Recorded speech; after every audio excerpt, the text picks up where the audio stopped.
আসসালামু আলাইকুম ওয়া রাহমাতুল্লাহ।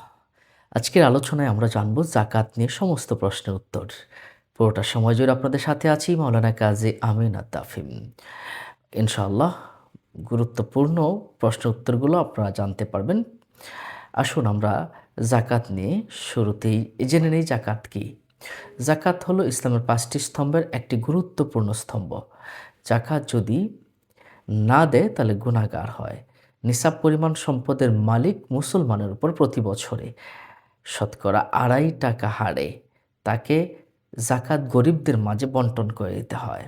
যাকাত শব্দের অর্থটা হলো বৃদ্ধি পাওয়া, পবিত্র হওয়া। আমরা অনেকে মনে করি যাকাত দিলে মনে হয় সম্পদ কমে, না। বরঞ্চ আল্লাহ পাক রব্বুল আলামিন এই যাকাতের মাধ্যমে সম্পদকে বাড়িয়ে দেন। কিন্তু আমরা এটা কিন্তু বুঝি না। সম্মানিত দর্শক ও শ্রোতা, তাহলে আমরা আসুন জেনে নেই যাকাতটা কার উপরে ফরজ করেছেন আল্লাহ সুবহানাহু ওয়া তাআলা। যে ব্যক্তি মুসলমান, অবশ্যই মুসলমান হতে হবে, তার উপরে যাকাত ফরজ। প্রাপ্তবয়স্ক হতে হবে। কোনো অপ্রাপ্ত বয়স্ক কোনো ছেলে বা মেয়ে যদি তার নিসাব পরিমাণ সম্পদের মালিক থাকে, তার উপরে যাকাত ফরজ নয়। প্রাপ্তবয়স্ক হতে হবে। সুস্থ মস্তিষ্কের হতে হবে। পাগলের উপরে যাকাত ফরজ নয়। নিসাব পরিমাণ সম্পদের মালিক থাকতে হবে এবং সেই সম্পদটা ১ বছর পূর্ণ হয়েছে, তার উপরে যাকাত ফরজ। তাহলে নিশ্চয়ই বুঝতে পারছেন কার উপরে যাকাত ফরজ হয়েছে। এখন আমরা জানব নিসাব পরিমাণের কথা কিন্তু আমরা বারবার শুনছি। তার নিসাব পরিমাণটা কী? আসলে নিসাব পরিমাণ সম্পদ কতটুকু? আমরা যদি অ্যা গ্রাম হিসাবে যদি আমরা হিসাব করি, তাহলে ৮৭.৫ গ্রাম স্বর্ণ অথবা ৬১২ গ্রাম রৌপ্য, এই পরিমাণ সম্পদের সমমূল্যের টাকা বা সম্পদ যদি আপনার কাছে থাকে, তাহলে আপনাকে যাকাত প্রদান করতে হবে। আরেকটু সহজ করে যদি আমরা বলি, তাহলে ৭.৫ তোলা স্বর্ণ, ৫২.৫ তোলা রৌপ্য যদি আপনার মালিকানাধীন ১ বছর থাকে অথবা সমপরিমাণ সম্পদ আপনার কাছে থাকে, তাহলে সেটার যাকাত ২.৫ টাকা হারে, শতকরা ২.৫ টাকা হারে আপনাকে দিতে হবে। এখন কত শতাংশ হারে দিতে হয়, এই বিষয়টা ২.৫%, শতকরা ২.৫%। এখন শতকরা ২.৫% মানে কি? ১০০ টাকায় ৳২.৫০। ১০০ টাকার ৳২.৫০ হলো ২.৫%। যদি আপনার কাছে ৫২.৫ তোলা রৌপ্যের সমপরিমাণ সম্পদ বা সমস্ত সম্পদ মিলিয়ে যদি এই পরিমাণ টাকা আপনার কাছে থাকে, মনে করেন আমরা ৮০,০০০ ধরলাম। ৮০,০০০ টাকা আপনার কাছে আছে। তাহলে এই ৮০,০০০-এর প্রতি শতকে আপনাকে ২.৫ টাকা করে আপনাকে কি করতে হবে? যাকাত প্রদান করতে হবে। নিশ্চয়ই বিষয়টা বুঝতে পারছেন। এখন আসুন আমরা জেনে নিই সব সম্পদের উপর কি যাকাত দিতে হবে? এই বিষয়টা কোন সম্পদের উপরে যাকাত দিতে হবে? এটা কিন্তু আমাদের জানাটা জরুরি। আপনার কাছে যদি নগদ টাকা থাকে, ১ বছর পর্যন্ত আপনার নগদ টাকাটা পড়ে আছে, এটার উপরে যাকাত দিতে হবে। ব্যাংকে জমানো টাকা আছে, এটার উপরে যাকাত প্রদান করতে হবে। আপনার কাছে স্বর্ণ বা রৌপ্য আছে, এটার উপরে আপনাকে যাকাত দিতে হবে। ব্যবসার পণ্য আছে, এটার উপরে যাকাত প্রদান করতে হবে। আপনার শেয়ার আছে, ব্যবসায়িক উদ্দেশ্যে বিভিন্ন রকম শেয়ার আপনার কাছে আছে, এটার উপরেও আপনাকে যাকাত প্রদান করতে হবে। সম্মানিত দর্শক ও শ্রোতা, তাহলে আসুন আমরা জানলাম যে কোন সম্পদের উপরে যাকাত দিতে হবে। এখন আমরা জেনে নিব কোন সম্পদের উপরে যাকাত দিতে হবে না। এটা কিন্তু আমাদের একটু জানাটা জরুরি। ১ নাম্বার হলো বসবাসের বাড়ি। আপনি যে বসবাস করছেন যে বাড়িতে, এই বাড়িতে আপনার যাকাত দিতে হবে না। আপনার একটা গাড়ি আছে, সেই গাড়িতেও আপনাকে যাকাত প্রদান করতে হবে না। আপনার বাসার মাঝে প্রয়োজনীয় আসবাবপত্র আছে, না, এগুলোতেও আপনার যাকাত নেই, এটা যত দামি হোক না কেন। আপনার কাপড়-চোপড় আছে, অনেকগুলো কাপড়-চোপড়, এগুলোর উপরেও আপনার যাকাত নেই, সেটা যত দামি হোক না কেন। নিশ্চয়ই বিষয়টা বুঝতে পারছেন। এই জিনিসগুলোর উপরে যাকাত নেই। তাহলে আমরা এখন জানবো যে কাদেরকে যাকাত প্রদান করা হবে, কারা যাকাত পেতে পারে। এ বিষয়ে আমরা সূরা তওবার ৬০ নম্বর আয়াতে যদি আমরা যাই, তাহলে আল্লাহ পাক রব্বুল আলামিন ৮ টি খাত ঘোষণা করেছে। ইন্নামাস সাদাকাতু লিল ফুকারা ওয়াল মাসাকিন ওয়াল আমিলিনা আলাইহা ওয়াল মুআল্লাফাতি কুলুবিহিম ওয়া ফির রিকাবি ওয়াল গারিমিনা ওয়া ফি সাবিলিল্লাহি ওয়া ইবনিস সাবিল। এই ৮টি খাতে আপনাকে যাকাত দিতে হবে। গরিব, মিসকিন, ঋণগ্রস্ত, মুসাফির, যাদের কোরআনে উল্লেখ আছে তাদেরকে আপনি যাকাত দিতে পারবেন। তবে কিছু, কিছু মানুষ আছে যাদেরকে আপনি যাকাত মোটেও দিতে পারবেন না। এর ভিতরে রয়েছে যেমন মা-বাবা আছে, দাদা-দাদি আছে, নিজের সন্তান সন্ততি আছে, স্বামী তার স্ত্রীকে, স্ত্রী তার স্বামীকে যাকাত দিতে পারবে না।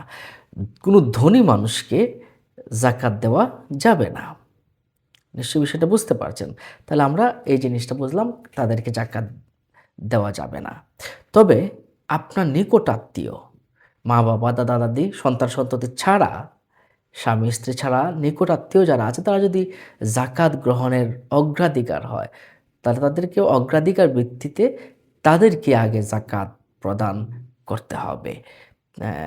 সেটা তো আপনারা নিশ্চয়ই বুঝতে পারছেন। এখন প্রশ্ন হলো, ঋণ আছে, তাহলে কি যাকাত দিতে হবে? যদি সমস্ত সম্পদটা আপনার ঋণ থাকে তাহলে আপনাকে যাকাত দিতে হবে না। কিন্তু আপনার ঋণ কতটুকু আছে এইটুকু হিসাব করতে হবে। আপনার মোট সম্পদ কতটুকু আছে। মনে করেন যাকাতযোগ্য বা আপনার মোট সম্পদটা আপনি অ্যাড করলেন, যোগ করলেন। এখন মোট সম্পদ আছে ৫০ লাখ টাকা। আপনার ঋণ আছে ৫ লাখ টাকা। তাহলে এই ৫ লাখ টাকা আপনার বাদ যাবে। বাদ গিয়ে আপনার ৪৫ লাখ টাকা যদি থাকে, সেটার যাকাত আপনাকে প্রদান করতে হবে। নিশ্চয়ই আপনি বিষয়টা বুঝতে পারছেন। আর যদি মনে করেন না আপনার পুরোটাই ঋণের টাকা বাদ দিলে আপনার যাকাতের দেওয়ার মতো কোনো কিছু থাকে না, তাহলে আপনি যাকাত দিবেন না, তাতে কোনো সমস্যা নাই। আচ্ছা, যাকাত না দিলে কি গুনাহ হবে? এই বিষয়ে অবশ্যই, অবশ্যই পবিত্র কোরআন এবং হাদিস শরীফ খুব কঠোর বাণী উল্লেখ করেছেন। হ্যাঁ, যাকাতটা হচ্ছে ফরজ। ইচ্ছাকৃতভাবে যদি না দেয় তাহলে তাকে সে কঠিন গুনাহগার হবে। আখিরাতে শাস্তির কথাও এসেছে, ওই হাদিস শরীফে এসেছে, তাকে সাপ সম্পদ হয়ে দংশন করতে থাকবে। এতটাই বিষাক্ত হবে সেই সাপ। এই সাপটা যদি দুনিয়াতে নিঃশ্বাস ফেলাতো তাহলে মানুষ বিশ্বে নীল হয়ে যেত। আল্লাহু আকবার, আল্লাহু আকবার। আর ওই সাপটার মাথায় কোনো চুল থাকবে না। আস্তাগফিরুল্লাহ। এত কঠিন ভয়াবহ একটা সাপের আযাব আল্লাহ পাক রব্বুল আলামিন দান করবেন।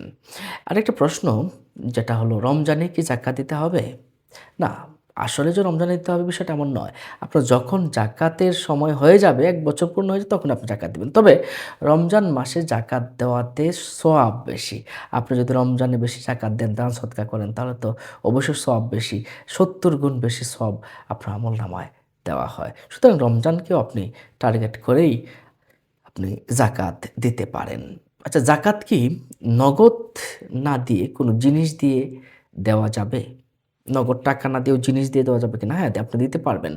গরিবের উপকার হয় এমন সব কিছু দিয়ে আপনি দিতে পারবেন।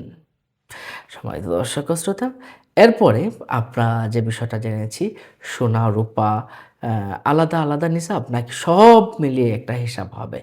দেখুন, সব মিলিয়ে যোগ করলেই এটাই সবচেয়ে বেটার হয়। সব মিলিয়ে সোনা, রূপা আলাদা না নিয়ে সব সম্পদকে একত্র করবেন। একত্র করে হিসাব করে যত আসবে ততটাই হবে আপনার স্বর্ণ, আপনার যাকাতের। স্ত্রীর যে স্বর্ণালঙ্কার থাকে সেগুলোতে কি যাকাত প্রদান করতে হবে? স্ত্রীর যদি নিসাব পরিমাণ স্বর্ণ থাকে, বছর ঘুরে ১ বছর ঘুরে আসে, তবে অবশ্যই যাকাত দিতে হবে। তবে অধিকাংশ আলেম, কিছু সংখ্যক আলেম তারাও বলেছেন যে ব্যবহৃত স্বর্ণের যাকাত দিতে হবে, যেটা পড়ে থাকে সেটার যাকাত দিতে হবে। নিশ্চয়ই বিষয়টা বুঝতে পারছেন। তবে আমরা মনে করি যে পুরো স্বর্ণ যতটুকু স্বর্ণ আছে সবগুলোরই জাকাত দেওয়াটা উচিত। ব্যাংকে রাখার যে টাকাটা রাখা আছে এগুলো কি জাকাত দিতে হবে? হ্যাঁ। ব্যাংকে সেভিংস বা কারেন্ট অ্যা এইসব অ্যাকাউন্টে যদি নগদ টাকা থাকে সঞ্চয়ের জন্য তাহলে সেটাকে আপনাকে জাকাত দিতে হবে। আপনি চাকুরি করেন, বেতনের টাকাটা উঠাচ্ছেন না, এটা ব্যাংকের ভিতরে রয়ে গেছে। এটা কি জাকাত দিতে হবে কিনা? হ্যাঁ, অবশ্যই। ১ বছর যদি আপনার এই টাকাটা থেকে থাকে আর আপনি নেশাব পরিমাণ সম্পদের মালিক হয়ে যান তবে অবশ্যই আপনাকে জাকাত প্রদান করতে হবে। ব্যবসার পণ্যের জাকাত কিভাবে আপনি হিসাব করবেন? ব্যবসার পণ্যের বর্তমান বাজার মূল্য আপনি ধরে আপনার ২.৫% হারে আপনাকে দিতে হবে। আপনার জমি বা ফ্ল্যাটের উপরে জাকাত আছে কিনা? বিক্রির উদ্দেশ্যে যদি আপনি কিনেন তাহলে জাকাত আছে। আর বসবাসের জন্য বা ব্যক্তিগত ব্যবহারের জন্য হলে জাকাত নেই। এখন আমরা অনেকেই মনে করি যারা কৃষিকাজ করি তাদের মনে হয় জাকাত নেই। হ্যাঁ, তাদেরও কিন্তু জাকাত আছে। আপনি যে ফসল উত্তোলন করলেন, সেই ফসলটা যদি প্রাকৃতিক পানিতে অর্থাৎ বৃষ্টির পানিতে যদি হয় তাহলে আপনার ১০% হারে আপনাকে জাকাত দিতে হবে বা উসর দিতে হবে। আর যদি আপনি সেচ করে দিতে হয় তাহলে ৫% হারে আপনাকে উসর দিতে হবে। জাকাত দেওয়ার সময় আপনাকে নিয়ত করে নিতে হবে যে আমি জাকাত আদায় করছি। জাকাতটা আপনি গরিবদেরকে আপনি বন্টন করে দিতে পারেন। তো জাকাতের টাকা দিয়ে কি মসজিদ নির্মাণ করা যাবে? আমাকে এই প্রশ্নটা অনেকেই করে থাকেন। না, জাকাতের টাকা দিয়ে সরাসরি মসজিদের নির্মাণে আপনি দিতে পারবেন না। জাকাত আপনি কোনো মাদ্রাসায় এতিমখানায় দিতে পারবেন কিনা? হ্যাঁ, যেখানে আপনার খুব গরিব, নিতান্তই গরিব মানুষেরা সন্তানেরা পড়াশোনা করে, তারা পড়াশোনার মতো খাবারের মতো কোনো সোর্স নাই। সেক্ষেত্রে সরাসরি তাদেরকে আপনি দিতে পারবেন। আর যারা এইটা খেয়ানত করতে পারে, ওইখানে আপনি জাকাতের টাকাটা না দেওয়াটাই উচিত। আপনি কি আগাম জাকাত দিতে পারবেন কিনা? হ্যাঁ, আপনি আগাম জাকাত দিতে পারবেন। জাকাত দিতে যদি আপনার দেরি হয় তাহলে আপনার গুনাহ হবে। বিলম্ব করা উচিত নয়। বিলম্ব করলে গুনাহ হবে। নিশ্চয়ই আপনি আপনাদের প্রশ্নগুলো আপনারা পেয়ে গেছেন। আপনাদের কোনো প্রশ্ন থাকলে আমাদের কমেন্ট বক্সে প্রশ্ন করতে পারেন। ভালো থাকুন। আসসালামু আলাইকুম ওয়া রাহমাতুল্লাহি ওয়া বারাকাতুহু।